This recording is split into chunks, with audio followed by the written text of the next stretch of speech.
Assalamualaikum warahmatullahi wabarakatuh. Di sini kami akan mempresentasikan hasil tugas akhir kami, yaitu Sistem Manajemen Tagihan SPP EduPay. Kami dari kelompok 4, anggotanya saya sendiri Aurelia Nufitri, NPM 171, teman saya Muhammad Rifkiansyah, NPM 169, teman saya Ahmad Firdaus, NPM 174, dan teman saya Muhammad Rizky Fadilah dengan NPM 178. Latar belakangnya akan dibacakan oleh Ahmad Firdaus. Oke, untuk latar belakang EduPay. EduPay adalah solusi berbasis web yang dirancang untuk mempermudah proses pembayaran SPP, sumbangan pembina pendidikan bagi siswa. Sistem ini diharapkan bisa menjawab atas berbagai kendala yang sering terjadi, seperti keterlambatan pembayaran, kurangnya transparansi, dan informasi yang tidak tersampaikan dengan baik. Dengan teknologi modern, EduPay menawarkan kemudahan dalam melakukan pembayaran SPP secara online, meningkat, menerima notifikasi otomatis terkait jatuh tempo pembayaran. Selanjutnya, mengakses riwayat pembayaran secara transparan dan real time. Selanjutnya ada tujuan dan manfaat EduPay. Untuk tujuannya, untuk menyediakan platform digital untuk mempermudah siswa dalam melakukan pembayaran SPP secara tepat waktu dan aman.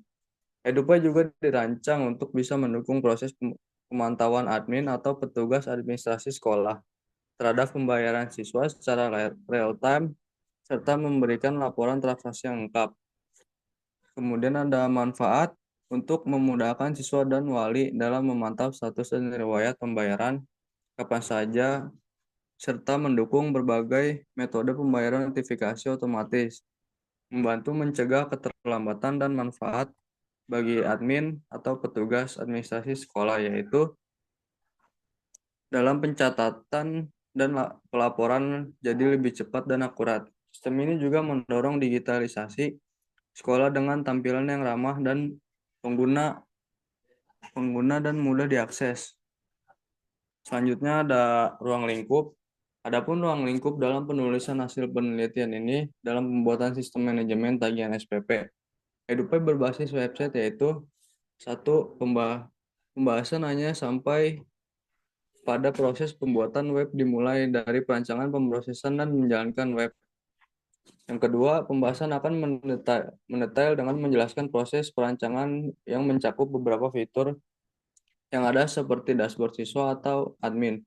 Status pembayaran, metode metode pembayaran dan bukti transaksi, notifikasi, tenggat pembayaran, dan informasi terkait sistem akademik lainnya. Selanjutnya akan dibacakan oleh kawan saya. Di sini kita menggunakan metode penelitian, metode prototyping.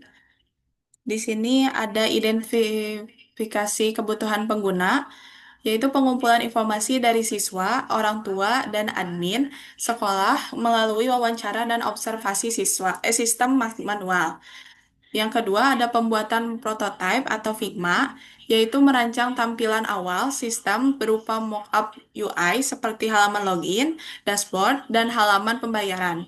Lalu ada umpan balik pengguna. Prototipe diuji oleh pengguna untuk mengevaluasi kemudahan dan eh, kemudahan penggunaan desain dan fitur.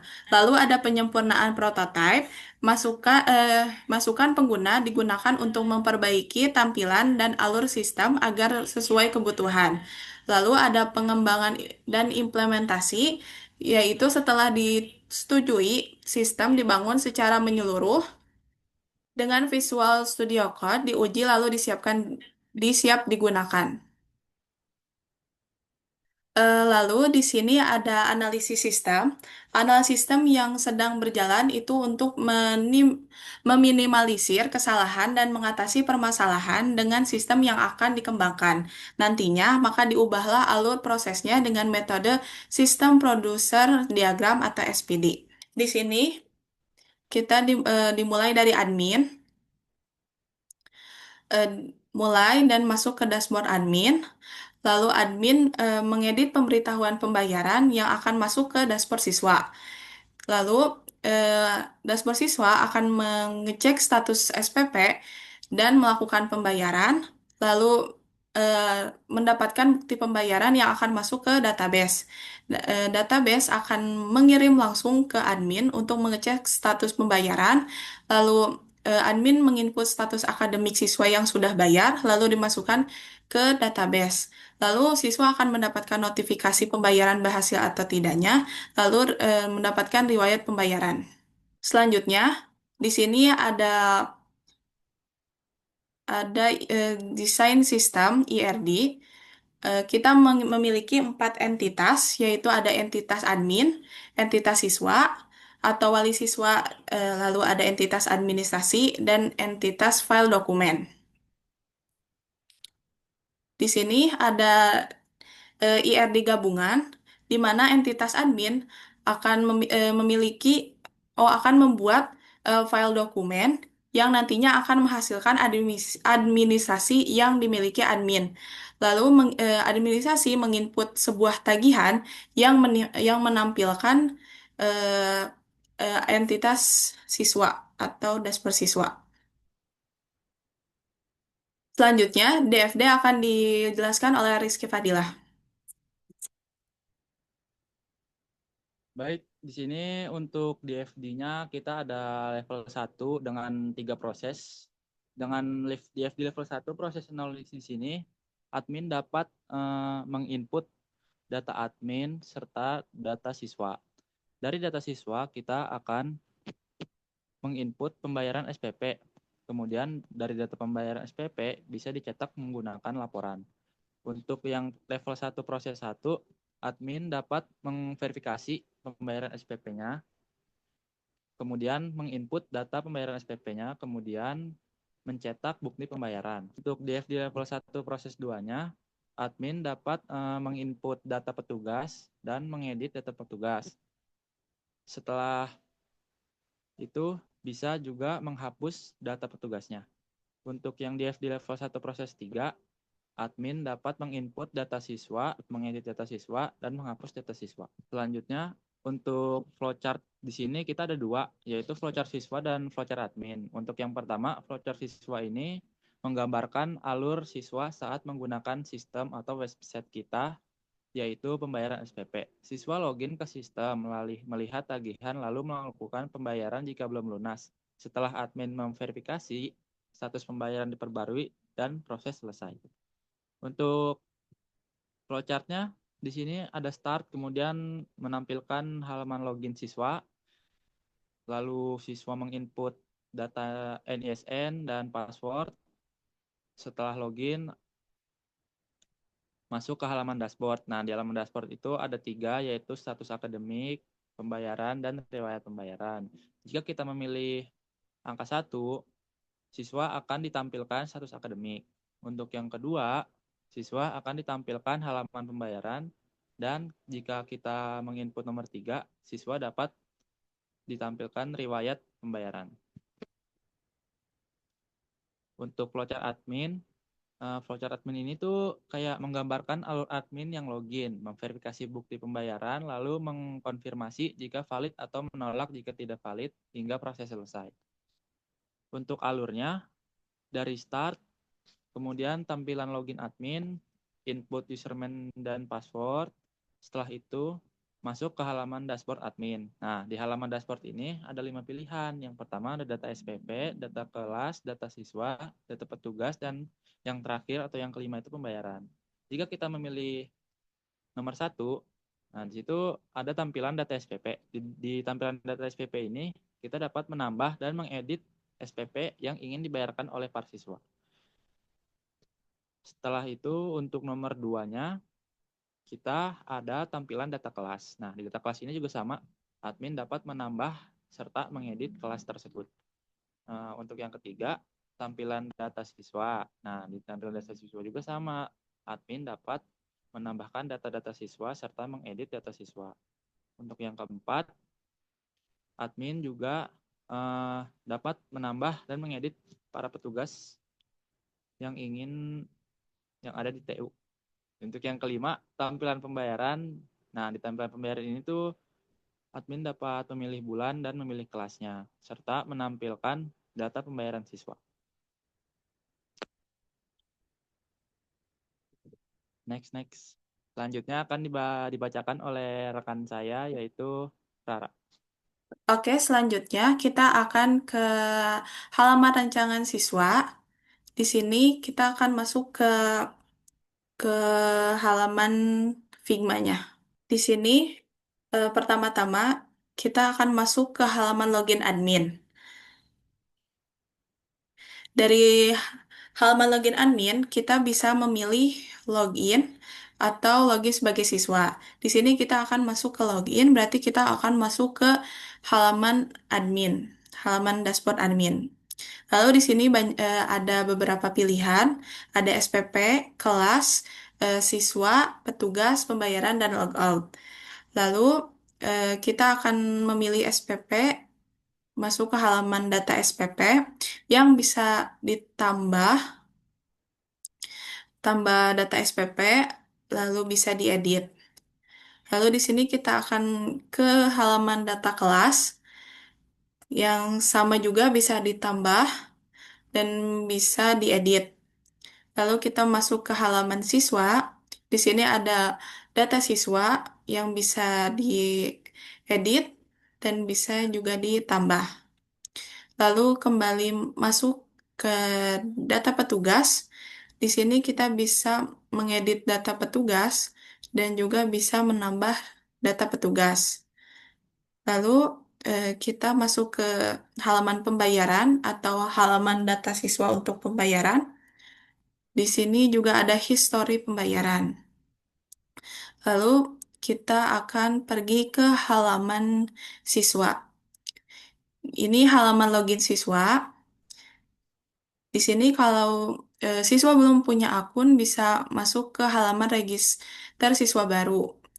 Lalu bisa daftar dan bisa memasukkan ISN, password agar bisa masuk ke dashboard siswa. Di dashboard siswa ada status akademik, pembayaran, riwayat. Lalu kita akan masuk ke halaman status akademik, lalu halaman pembayaran, lalu di sini ada halaman riwayat. Mungkin kita akan masuk ke prototypingnya.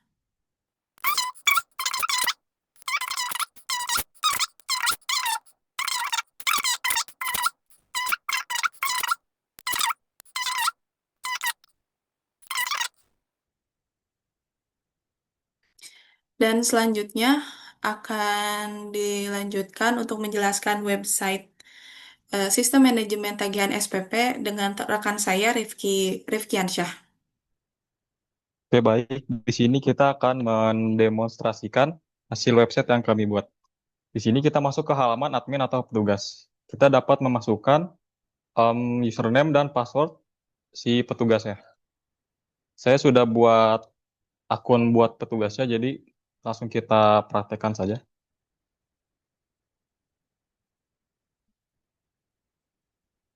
Nah, di sini kita masuk ke halaman administrator. Udah sebagai admin di sini ya. Lalu di sini ada beberapa pilihan, di antaranya ada SPP. Nah, pada halaman SPP ini kita bisa menambahkan SPP atau tagihan, lalu kita dapat mengedit si tagihannya apabila ingin diganti nominalnya atau tahunnya. Dan ada opsi hapus. Jadi misalkan mau dihapus, kita pencet opsi yang ini.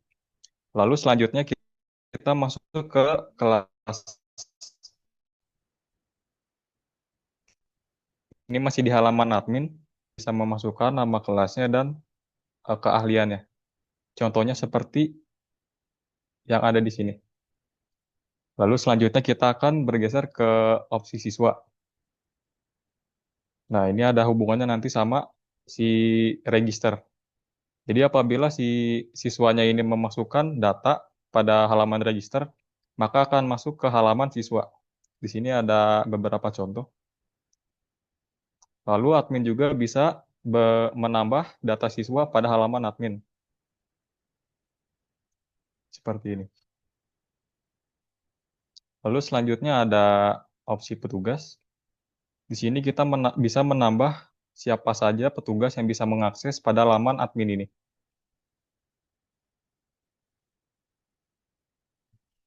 Kebetulan saya sudah mengisi salah satu akun admin untuk mengakses pada laman ini. Selanjutnya kita ke pembayaran. Di sini berupa tagihan yang harus dibayar oleh para siswa. Lalu pada setiap siswa itu dapat melihat historinya. Jadi misalkan ada siswa yang menyicil bayarannya akan terdaftar pada histori ini. Lalu selanjutnya kita masuk ke laporan. Pada halaman laporan ini, admin dapat melihat siapa saja kegiatan apa saja yang sudah dilakukan oleh siswa. Misalkan dia udah nyicil, dia akan masuk ke laporan. Oke, selanjutnya kita masuk ke halaman admin. Seperti yang tadi saya jelaskan, di sini ada halaman siswa. Kita bisa mendaftar sebagai siswa. Kebetulan saya sudah membuat akun, jadi kita langsung masukkan saja. Baik, di sini sudah masuk ke dashboard siswa. Di sini ada beberapa opsi, yaitu dashboard, status akademik. Ini misalkan kita sudah bayar SPP, maka statusnya akan aktif. Lalu ada halaman pembayaran. Jadi di sini ada tagihannya, 7 juta. Dan apabila si siswa ini ingin membayar tagihan setiap bulan, sini ada opsi untuk memilih bulannya. Kita praktekkan saja. Misalkan mau bayar bulan April, maka tagihan ini akan berkurang sesuai yang sudah dibayar. Lalu pembayaran yang tadi di-input akan masuk ke riwayat. Tadi saya menginput pada bulan April, maka pada bulan April ini akan terisi. Sudah lunas. Oke, baik. Di sini kita akan memasuki VS Code-nya untuk melihat codingannya. Jadi di sini ada 3 folder PHP. Yang pertama ada folder admin, yang kedua ada folder siswa, dan folder petugas. Kita mulai dari folder admin dulu. Jadi di folder admin ini, yaitu untuk menunjukkan pada sesi admin yang tadi saya sudah tampilkan. Lalu ada cetak laporan di sini untuk menampilkan opsi pencetakan laporan. Ini ada SQL-nya juga untuk merelasikan ke database-nya. Di sini ada edit kelas, terus selanjutnya ada edit petugas. Jadi pada semua file di sini itu udah terkoneksi sama database yang dibuat. Kurang ke bagian petugas. Di sini udah masuk ke opsi petugas. Lalu di sini ada historinya sama. Jadi di folder ini tuh udah tersambung sama database-nya. Nah, ini untuk menampilkan halaman utamanya si petugas. Oke, lanjut ke siswa. Jadi di sini untuk melihat histori si pembayaran siswa tadi. Misalkan bulan Mei, maka akan tersimpan di sini. Ini untuk logoutnya, untuk pembayarannya, untuk riwayatnya. Dan ini halaman utamanya. Lalu di sini ada indeks. Indeks itu halaman utama login sebagai siswa. Untuk proses login petugas, di sini untuk menghubungkan antara si indeks tadi, maka akan diproses pada file di sini. Ini untuk bagian petugas. Lalu sama halnya seperti yang petugas, namun ini untuk siswa. Dan pada file ini, sebagai register pada bagian halaman siswa. Sama halnya seperti siswa, tapi ini untuk petugas. Ya, sekian dari kami. Mohon maaf bila banyak kesalahan. Wassalamualaikum warahmatullahi wabarakatuh.